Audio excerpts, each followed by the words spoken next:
Hello students, मैं मिथिलेश माही। Mathematics की दुनिया में आपका स्वागत है। स्टूडेंट्स, इंटीग्रेशन में आज हम लोग क्लास 9 करने वाले हैं। इससे पहले हम लोग क्लास 1 से लेके 8 तक कंप्लीट कर चुके हैं, जिसमें हम कुल मिला के फार्मूला पे कॉन्सेप्ट आधारित क्वेश्चन को सॉल्व करना सीखे हैं। तो स्टूडेंट्स, क्लास नंबर जो 9 है, आज का जो क्लास है स्टूडेंट्स, इसमें कुछ हम और कॉन्सेप्ट को सीखने का प्रयास करेंगे ना। इंटीग्रेशन की अभी दुनिया में पूरी तरह से गए नहीं है, और इंटीग्रेशन को करने से पहले, इंटीग्रेशन के क्वेश्चन को सॉल्व करने से पहले हम लोग उसके कुछ बेसिक कॉन्सेप्ट को सीखने का प्रयास करते हैं। छोटी छोटी बातों को इस तरह से सीखेंगे कि बड़ी बड़ी क्वेश्चन यूं ही सॉल्व हो जाएगा ना।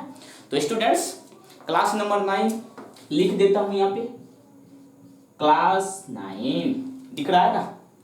अब देखिए स्टूडेंट्स, इसमें कुछ हम बेसिक कॉन्सेप्ट लिखा रहे हैं, उसे आप नोट करते जाइए। जितना भी हमारा क्लास हुआ है इससे पहले, उसे आप कॉपी में नोट करते जाइएगा, और हम उतना ही बात लिखाता हूँ जितना आप कॉपी में नोट कर सको, ठीक है। एक्स्ट्रा मैं कुछ भी नहीं लिखाता हूँ, इसीलिए जितना भी मैंने वीडियो में लिखाया हूँ या बोला हूँ उसे आप नोट करते जाइएगा, ठीक है। तो देखिए स्टूडेंट्स, सबसे पहले इंटीग्रेशन में हमने इंटीग्रेशन का डिफाइन किया था, the reverse process of differentiation is called integration. मतलब इंटीग्रेशन एक ऐसा प्रोसेस है ना, ऐसा मैं बोल सकता हूँ, the process of finding a function inverse process of differentiation ना। मतलब इंटीग्रेशन फाइंड करने, फंक्शन का इंटीग्रेशन फाइंड करने का एक प्रोसेस है जिसमें डिफरेंशिएशन का इनवर्स प्रोसेस होता है ना। तो जैसे कि मैं कहूँ स्टूडेंट्स कि आपके पास एक फंक्शन है, ये फंक्शन है आपके पास एक्स क्यूब और यहाँ पे 4 मल्टीप्लाई, ये आपके पास स्टूडेंट्स ये आंसर है ना। आपके पास वैल्यू है 4x क्यूब, ठीक है। और हम कोशिश करेंगे स्टूडेंट्स, ये 4x क्यूब कहाँ से आया, 4x क्यूब कहाँ से आया, कैसे आया। तो एक काम करता हूँ, मान लेते हैं कि ये डिफरेंशिएशन है। हमारे पास एक फंक्शन था fx, और fx का वैल्यू है स्टूडेंट्स 4x क्यूब। और आप लोग पढ़े होंगे क्लास फर्स्ट सेमेस्टर या सेकेंड सेमेस्टर में डिफरेंशिएशन, उसमें अगर मैं इसका डिफरेंशिएशन निकालूं f डैश x करते होंगे ना। f डैश x मतलब डैश का मतलब होता है 1 टाइम्स डिफरेंशिएशन। तो इसको जब हम डिफरेंशिएट करेंगे तो हो जाएगा 4 मल्टीप्लाई x क्यूब है ना, पहले पावर मल्टीप्लाई होता है, इसको मैं ऐसे कर देता हूँ ना। ये कांस्टेंट जो है बाबू बाहर में लिखा जाता है, और ये फंक्शन है एक्स क्यूब। अगर हम इसका डिफरेंशिएशन करूं तो ये हो जाएगा 3x²। मतलब डिफरेंशिएशन में पावर पहले मल्टीप्लाई होता है, उसके बाद एक पावर घटा दिया जाता है। जितना पावर ऊपर में हो ना, वो पहले आगे मल्टीप्लाई कर दो और एक माइनस करके लिख दो, ये हो जाएगा 12x²। आपके पास ये आंसर आया किसका, 4x क्यूब का। जब हम डिफरेंशिएट किए तो 12x² आया। एक स्टूडेंट्स ने कहा कि देख बाबू, हमारे पास जो फंक्शन था fx 4x क्यूब, इसका डिफरेंशिएशन आया है 12x²। तो आपने यहाँ पे आंसर लिख दिया 12x², ये आंसर है। दूसरा स्टूडेंट पूछा, अरे बाबू ये किसका है डिफरेंशिएशन, इस किस क्वेश्चन का इंटीग्रेशन है। तीसरा स्टूडेंट आया, ऐसे करके मिटा दिया, ऐसे करके मिटा दिया, गायब। क्वेश्चन ये गायब है, आंसर यहां पे पड़ा हुआ है। ऐसा होता है स्टूडेंट्स। आपको आंसर दे दिया 12x², अब कहता है बताओ ये किस क्वेश्चन का सॉल्यूशन है। हमारे पास फंक्शन fx था और उसका वैल्यू था, यहां भी मिटा दो, नहीं तो देख के बता देगा। कुछ वैल्यू था, उस वैल्यू का हमने डिफरेंशिएट किया, और डिफरेंशिएट करने के बाद हमारा आंसर आया 12x²। आंसर 12x² आपके पास पड़ा हुआ है। किसी ने कहा कि ये किस क्वेश्चन का आंसर है, वो फंक्शन क्या था जिसका आप डिफरेंशिएशन निकाल के ये आंसर मुझे दिए।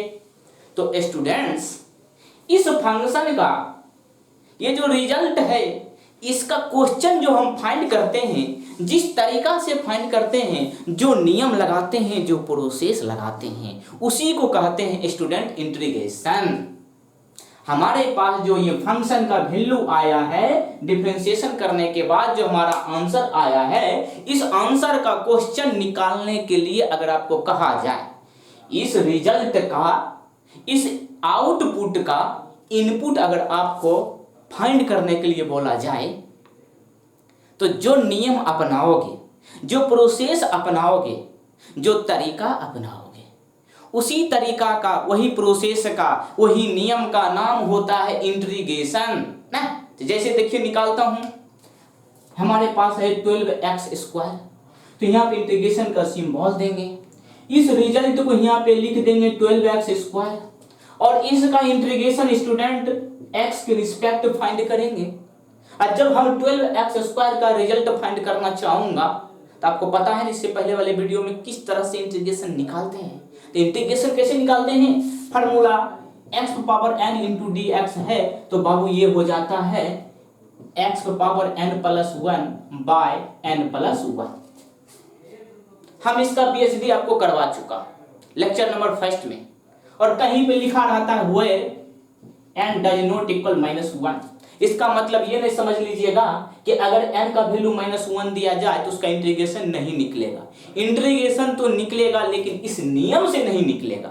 अगर मैं x पे पावर यहाँ पे -1 लिख दूं, तो आप ये नहीं कहिएगा सर x पे पावर -1 का तो इंटीग्रेशन होता ही नहीं है। मैं पूछूंगा क्यों, तो आप कहोगे कि सर यहाँ पे लिखा है n does not equal -1। अरे बाबू, n does not equal -1 का मतलब होता है कि इस फार्मूला से अगर x पे पावर -1 हो, तो इस फार्मूला से उस फंक्शन का इंटीग्रेशन नहीं निकाल सकते हैं। लेकिन और नियम तो है ना, और नियम है, अगर x पे पावर -1 दिया जाए तो इसको लिखिएगा x पे पावर -1 इंटू dx, इसको लिख दीजिएगा x पे पावर -1 है तो नीचे आ जाएगा 1/x इंटू dx, और इसका आप लोग जानते हैं क्या होता है, log x, हम बता चुके हैं पहले। इंटीग्रेशन तो फाइंड होगा, लेकिन इस नियम से नहीं होगा, ये कोई दूसरा नियम अपना लेता है। मैं बात कर रहा हूं, इधर उधर लसक गए। 12x² इंटू dx है स्टूडेंट, इसका जब हम इंटीग्रेशन निकालेंगे ये 12 बाहर हो जाएगा, यहाँ पे बचेगा x² इंटू dx। अब देखिए यहाँ पे 12 लिखेंगे मल्टीप्लाई x² का इंटीग्रेशन क्या होगा, इस फार्मूला से जितना पावर होता है ना इंटीग्रेशन में, पावर एक पहले बढ़ा दो, एक इंक्रीज कर दो, और जितना इंक्रीज करने के बाद आए उतना से डिवाइड कर दो। अब देखो यहाँ पे x² है, तो यहाँ पे लिखेंगे x³/3, जितना पावर उतना से डिवाइड, अब प्लस कांस्टेंट के रूप में c दे देंगे इंटीग्रेशन को रिप्रेजेंट करने के लिए ना, कांस्टेंट ऑफ इंटीग्रेशन, या फिर इसको कहते हैं आर्बिट्रेरी कांस्टेंट। अरे बाबू, 3 से जब इसको हम डिवाइड करेंगे तो 4 हो जाएगा, यहाँ पे हो जाएगा 4x³ + c। अब देखिए जिस स्टूडेंट ने पूछा था सर 12x² किसका आंसर है, ये तो मेरा आउटपुट है, कौन सा ऐसा इनपुट था, कौन सा ऐसा फंक्शन था जिसको आप डिफरेंशिएट करके ये आंसर लाए और मिटा दिया था। हमने इंटीग्रेशन किया, इंटीग्रेशन करने के बाद देखो लाए ना, आप कहोगे सर उसमें तो c प्लस ही नहीं था। अरे क्या दिक्कत है, c कांस्टेंट है और कांस्टेंट का डिफरेंशिएशन 0 होता है, अगर इसका डिफरेंशिएशन करोगे तो c 0 ही हो जाएगा। हमको तो सिर्फ इससे मतलब है, c से क्या मतलब है, 4x³ यानी वो मेरा फंक्शन था 4x³, हमने मिटा दिया है, वीडियो में पढ़ा होगा, देख लीजिएगा पीछे करके, 4x³ ही था। कहने का मतलब था, इंटीग्रेशन का डेफिनेशन समझा रहा हूं, हमने डेफिनेशन पहले ही वीडियो में समझा दिए, लेक्चर नंबर 1, 2 और 3 में इंटीग्रेशन के एक एक पॉइंट के बारे में मैंने बतलाया। ठीक है, नया स्टूडेंट है ना, तो आप पहले जाइए 1, 2, 3 को देखिए अच्छा से, उसके बाद इसको देखिए। इस वीडियो लेक्चर में फिर हम इंटीग्रेशन के कॉन्सेप्ट के बारे में बतलाऊंगा, तब तो हम मेथड पे जाएंगे। तो स्टूडेंट्स, हमारे पास ये फंक्शन था और इस फंक्शन का हम डिफरेंशिएशन किए तो हमारा आया था 12x²। आपने जल्दी से इसको मिटा दिया, बोले कि वो कौन सा क्वेश्चन था बताइए जिसका आप डिफरेंशिएशन ये आंसर लाए। तो हमने इसका आंसर लाने के लिए इस 12x² किसका आंसर है, उस आंसर को निचोड़ करके बाहर निकालने के लिए जो रास्ता अपनाए, जो प्रोसेस अपनाए, जो विधि और नियम अपनाए, उसी नियम उसी प्रोसेस का नाम होता है स्टूडेंट इंटीग्रेशन। यानी डिफरेंशिएशन से इंटीग्रेशन, मतलब डिफरेंशिएशन का उल्टा प्रोसेस, रिवर्स प्रोसेस इंटीग्रेशन कहलाता है। तो इंटीग्रेशन आई थिंक मुझे लगता है डिफिनीशन अच्छे से समझ गए होंगे। अगर आपसे कोई पूछता है इंटीग्रेशन के बारे में तो आप उसे अच्छे से जवाब दो, ठीक है, फंसना नहीं। कहीं दिक्कत होता है तो बाबू इसको समझिए, फिर भी कहीं सोचने में या फिर इसको कॉन्सेप्ट मैं देने का प्रयास कर रहा हूँ, फिर भी आपको दिक्कत है तो मुझे कॉल करो, मुझे मैसेज करो, लेकिन फंसना नहीं। तो स्टूडेंट्स, तो इसको मिटाऊं। आप कहोगे कि सर क्या क्या लिखे और मुझे क्या लिखना है, तो आपको लिखना कुछ नहीं है, यहाँ पर आपको कुछ लिखना नहीं है, बस आपको माइंड में हम कुछ ऐसा चीज देने का प्रयास किया हूं कि जो जिंदगी भर याद रहेगा, ठीक है। मतलब क्या, मैंने इंटीग्रेशन का डिफिनीशन जो दिया था उसको समझा रहा हूं, उसको बता रहा हूं कि वो आखिर डिफरेंशिएशन का रिवर्स प्रोसेस इंटीग्रेशन कैसे होता है, आप रिजल्ट का क्वेश्चन कैसे फाइंड कर सकते हो। अगर मैं बात कहूं कि बाबू हमारे पास एफ डैश एक्स बराबर है 20x⁴, कहोगे कि बाबू एफ डैश का मतलब होता है एक बार डिफरेंशिएशन, इसको हम दूसरे अंदाज में लिख सकते हैं dy/dx यानी 20x⁴। डायरेक्ट डिफरेंशिएशन का आंसर आपको दिया हुआ है ना, ये दिया है dy/dx, मतलब y बराबर एक जो फंक्शन था उसका डिफरेंशिएशन करके मन में ही कैलकुलेशन करके आपको आंसर यहाँ पे दे दिया। और आपको कहता है कि ये एक बात बताओ कि ये किसका आंसर है, वो क्वेश्चन हमें निकाल के बताओ। मैं ऑप्शन दे देता हूं। Option number A 4x⁴, option number B 5x⁴, option number सी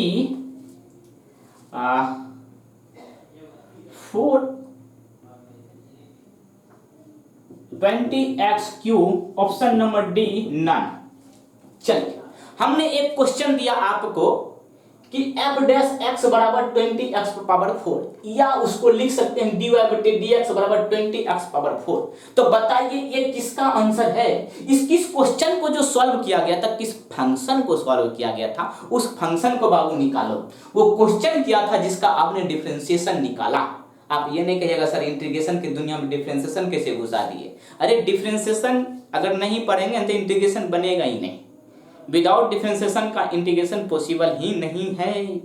तो बाबू हमें उस क्वेश्चन को निकाल के बताओ जिस क्वेश्चन का हमने यहाँ पे डिफरेंशिएशन दिया है। आपका ये आंसर है, दीजिए 1 मिनट वेट करता हूँ।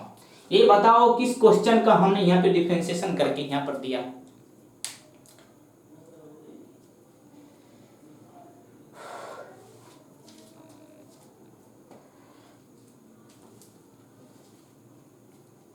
अब मैं बनाता हूं। चलिए, हम इसमें से कोई ऑप्शन अभी नहीं लेंगे, विदाउट ऑप्शन के बनाएंगे। ये जो रिजल्ट है ना, इसी रिजल्ट को पकड़ेंगे, ठीक है। यहां पे लिखेंगे इंटीग्रेशन, ये टोटल जो रिजल्ट है डिफरेंशिएशन का उसको यहां पे उठा कर रख दो 20x⁴ × dx। ये जो रिजल्ट था उसी रिजल्ट का हमने इंटीग्रेशन निकाल देंगे। हमने बतलाया था ना कि डिफरेंशिएशन का जो आंसर है उसी आंसर को क्वेश्चन लाने के लिए जो विधि, जो नियम, जो प्रोसेस अपनाते हैं उसको कहते हैं इंटीग्रेशन। तो इंटीग्रेशन का सिंबल है, हम इसका इंटीग्रेशन निकालेंगे, समाकलन। ये हो जाएगा बाबू 20 कांस्टेंट है, इसको पहले बाहर में रख दो। यहां हो जाएगा x⁴ × dx। हम जानते हैं कि 20x⁴ का इंटीग्रेशन होगा, x⁴ है उसको 1 बढ़ा दो, 5 हो जाएगा। यहाँ हो जाएगा x⁴5/5 प्लस c। ये 5 से इसको कटा दो, 4 हो जाएगा। ये आंसर होने वाला है 4x⁴5 प्लस c।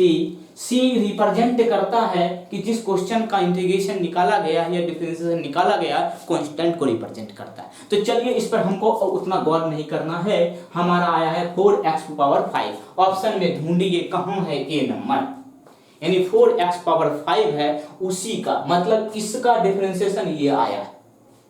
तो ये कैसे आया, हमने इस क्वेश्चन का यहाँ पे इंटीग्रेशन निकाले और जो आंसर आया वही क्या है, वो आंसर नहीं, वो क्वेश्चन है, वो क्वेश्चन है।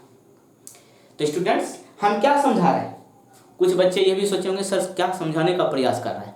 मैं इंटीग्रेशन का डिफिनीशन समझाने का प्रयास कर रहा हूँ। क्या कि अगर आपके पास डिफरेंशिएशन किया हुआ आंसर है, रिजल्ट है, ठीक है, फंक्शन है। अगर आपसे पूछा जाए कि ये जो डिफरेंशिएशन का आंसर है किसका है, किस फंक्शन का ये डिफरेंशिएशन करके आंसर दिया गया है, रिजल्ट दिया गया है, तो आप उस रिजल्ट को ही इंटीग्रेट कर दो। जब जो रिक्वायर आंसर आएगा इंटीग्रेशन करने के बाद, वही फंक्शन ऐसा है जिस फंक्शन का डिफरेंशिएशन किया गया था। अगर इंटीग्रेशन के रिजल्ट को डिफरेंशिएट कर दिया जाए तो आउटपुट आ जाएगा, ठीक है। तो आई थिंक मुझे लगता है समझ गए होंगे। ज़्यादा इस चीज़ को आगे बढ़ाऊंगा तो फिर बोर लगने लगेगा, ठीक है, लेकिन मैं क्लास को बोर होने दूंगा नहीं। आप बोर हो के कोशिश करो, मैं बोर होने नहीं दूंगा, ठीक है। हाँ, बोर तभी होगा जब मुझे बोरिंग लगेगा। अब देखिए स्टूडेंट्स, आपको नोट करना क्या है, उस सब चीज को भी नोट कर सकते थे। नोट करना